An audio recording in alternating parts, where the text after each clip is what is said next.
یہ قرآن ایک بابرکت کتاب ہے جسے ہم نے آپ صلی اللہ علیہ وسلم پر نازل کیا تاکہ لوگ اس پہ غور اور فکر کریں اور تاکہ اہل فہم اس سے نصیحت حاصل کریں۔ بسم اللہ الرحمن الرحیم۔ السلام علیکم ورحمۃ اللہ وبرکاتہ۔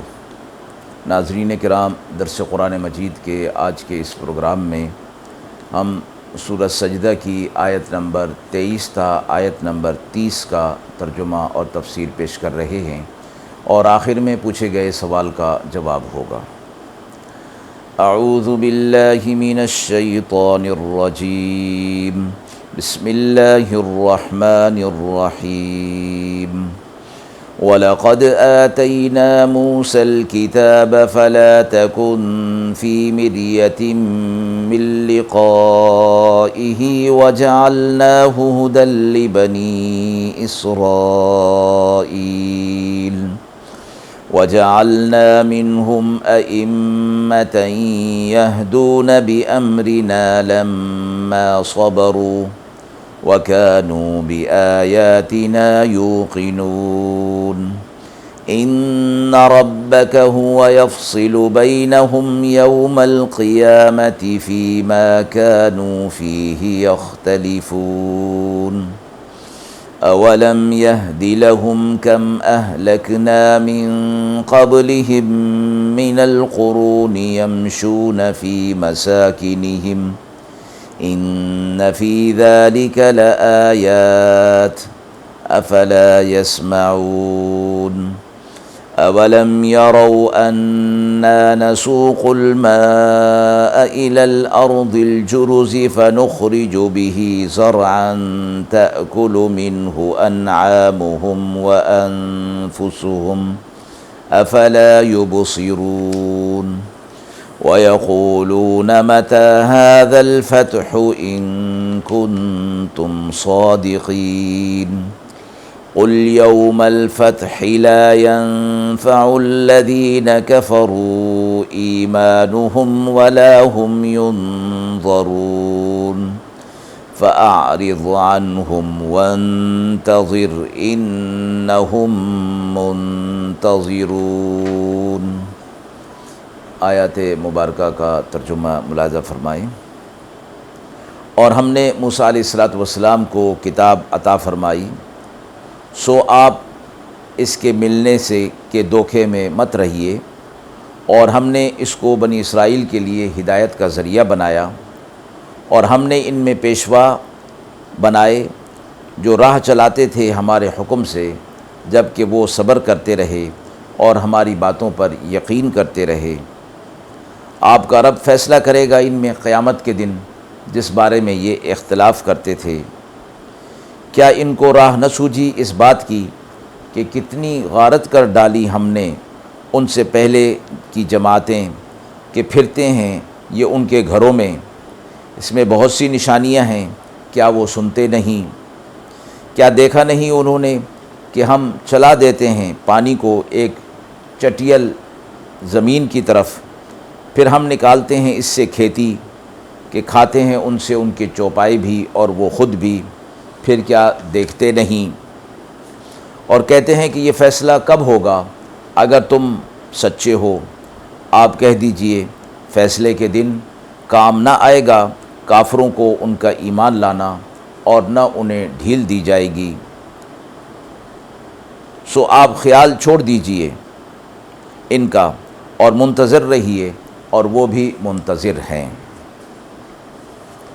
مذکورہ آیات میں آپ صلی اللہ علیہ وسلم کو خطاب کر کے یہ فرمایا گیا ہے کہ ہم نے موسیٰ علیہ السلام کو کتاب دی تھی اور اس کو بنی اسرائیل کے لیے ہدایت کا ذریعہ بنا دیا تھا، سو آپ کو بھی کتاب ملے گی، اور اس کتاب کے ملنے کی طرف سے آپ کو کوئی شک اور شبہ نہیں ہونا چاہیے۔ اور پھر اسی کتاب کے ذریعے سے ہی ہم نے ان میں پیشوا اور رہنما بنا دیے تھے جو ہمارے حکم سے لوگوں کو ہدایت کی طرف چلاتے تھے، اور وہ صبر کرنے والے تھے اور ہماری باتوں پر یقین کرنے والے تھے۔ یہاں فرمایا گیا کہ بنی اسرائیل میں سے کچھ لوگوں کو پیشوا اور مقتدا بنایا گیا تھا، جو اپنے پیغمبر کے نائب ہونے کی حیثیت سے اللہ تبارک و تعالیٰ کے پیغام کو لوگوں کو ہدایت کیا کرتے تھے، اور جب کہ انہوں نے صبر کیا اور ہماری آیتوں پر یقین رکھا تو اللہ تبارک و تعالیٰ کی مدد اور نصرت ان کے ساتھ ہوئی، اور انہوں نے امامت اور پیشوائی کے منصب کو خوش اسلوبی کے ساتھ انجام دیا۔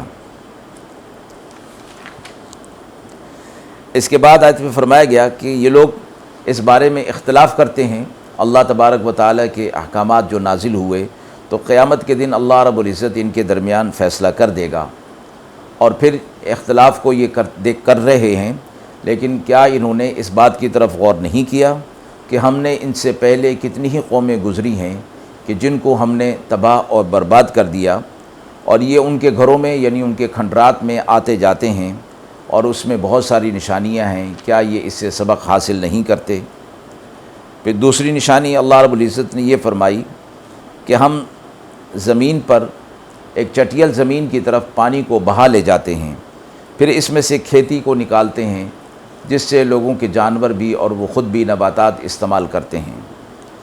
یہاں قرآن مجید نے ایک الگ اسلوب بیان کیا ہے۔ عام طور پر اسلوب یہ بیان کیا جاتا ہے کہ ہم نے آسمان سے پانی کو نازل کرتے ہیں اور زمین جو مردہ ہوتی ہے وہ زندہ ہو جاتی ہے اور اس میں سے نباتات نکل پڑتی ہیں۔ یہاں ایک الگ اسلوب اختیار کیا گیا اور فرمایا کہ ہم پانی کو ایک زمین سے چٹیل زمین کی طرف بہا لے جاتے ہیں۔ مراد اس سے یہ ہے کہ ہم ندی نالوں اور نہروں کے ذریعے سے ایک جگہ کا پانی دوسری جگہ تک پہنچا دیتے ہیں، یعنی وہ سرزمین بارش کی متحمل نہیں ہو سکتی، وہ نرم ہوتی ہے، اس لیے اللہ رب العزت وہاں بارش نہیں برساتے یا کم برساتے ہیں، اور دوسری جگہ جو زمین متحمل ہو سکتی ہے وہاں بارش برسا کر وہاں کا پانی یہاں پر لایا جاتا ہے۔ دنیا میں اس قسم کی زمینیں بہت سی ہیں، فرمایا یہ بھی ہماری نشانیوں میں سے ہے، کیا اس پر یہ لوگ غور نہیں کرتے؟ پھر کفار کہا کرتے تھے کہ مسلمان کہتے ہیں کہ ہماری فتح ہوگی، اللہ کی طرف سے نصرت ہماری ہوگی، تو یہ فتح کب ہوگی اگر تم سچے ہو؟ اس کا اعتراض کیا کرتے تھے۔